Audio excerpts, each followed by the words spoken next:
Guys வணக்கம் welcome to my channel. இன்னைக்கு நம்ம என்ன பார்க்க போறோம் அப்படின்னா ஒரு சூப்பரான ஒரு கத்திரிக்காய் குழம்புங்க. எண்ணெய் கத்திரிக்காய் குழம்பு தான் நீங்க வந்துட்டு பார்க்க போறீங்க. ஸோ வாங்க அதை எப்படி செய்யறதுன்னு பார்க்கலாம்.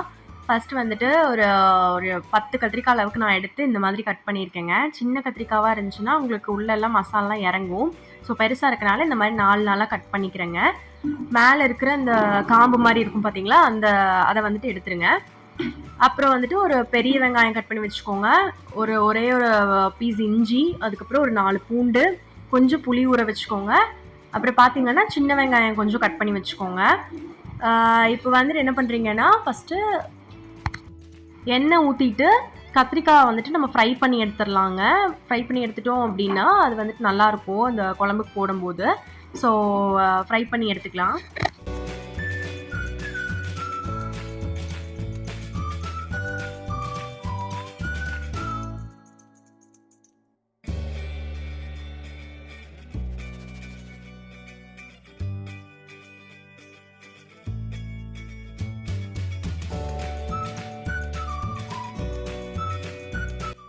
கத்திரிக்காய் வந்துட்டு ஃப்ரை பண்ணி எடுத்து தனியாக ஒரு தட்டில் போட்டு வச்சுருங்க. அதுக்கப்புறம் பார்த்தீங்கன்னா அப்புறம் அந்த எண்ணெயிலே என்ன பண்ணுறீங்க அப்படின்னா, பெரிய வெங்காயம் கட் பண்ணி வச்சுருக்கீங்களா, அந்த பெரிய வெங்காயத்தை போட்டுட்டு அந்த 4 பல் பூண்டை போட்டுட்டு ஒரே ஒரு பீஸ் இஞ்சி வந்துட்டு கட் பண்ணி அதில் போட்டுட்டு நல்லா அது வணங்கட்டுங்க. வணங்கினதுக்கப்புறம் வந்துட்டு ஒரு பெரிய சைஸ் தக்காளி வந்துட்டு கட் பண்ணி வச்சுக்கோங்க. ஸோ அந்த தக்காளி வந்துட்டு அதில் போட்டு நல்லா வதக்கினதுக்கப்புறம் ஒரு தேங்காய், ஒரு அரை மூடி தேங்காய் வந்துட்டு நீங்கள் அதில் துருவியோ இல்லை அதை கட் பண்ணியோ அந்த மாதிரி ஆட் பண்ணிக்கலாம்.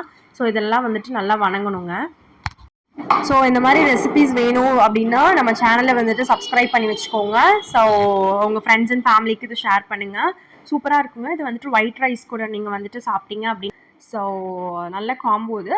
ட்ரை பண்ணி பார்த்துட்டு எப்படி அதுக்குள்ளே சின்ன வெங்காயத்தை வந்துட்டு கொஞ்சம் குட்டி குட்டியாக கட் பண்ணி வச்சுக்கோங்க. அது வந்துட்டு தாளிக்கிறதுக்கு வந்துட்டு சின்ன வெங்காயம் போட்டிங்கன்னா நல்லா டேஸ்ட் கொடுக்கும்.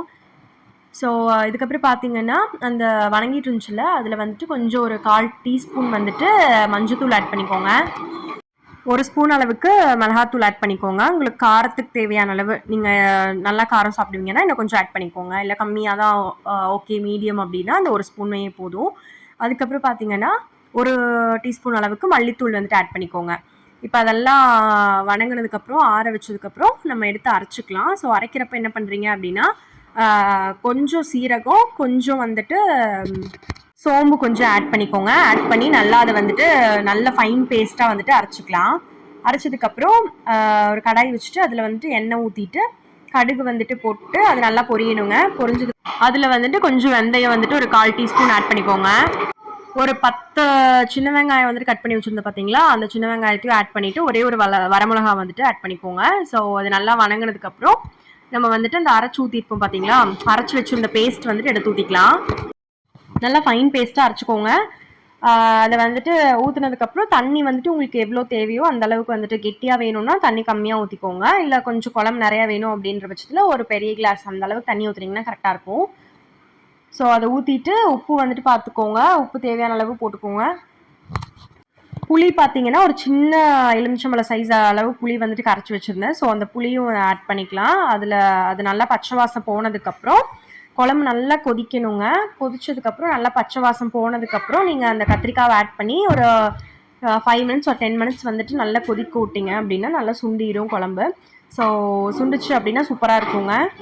ஸோ இது வந்து நல்லா சுண்டுனதுக்கப்புறம் ஒயிட் ரைஸில் சாப்பிட்டிங்கன்னா சூப்பராக இருக்கும். ஸோ நெக்ஸ்ட் வீடியோவில் பார்க்கலாம். பாய்.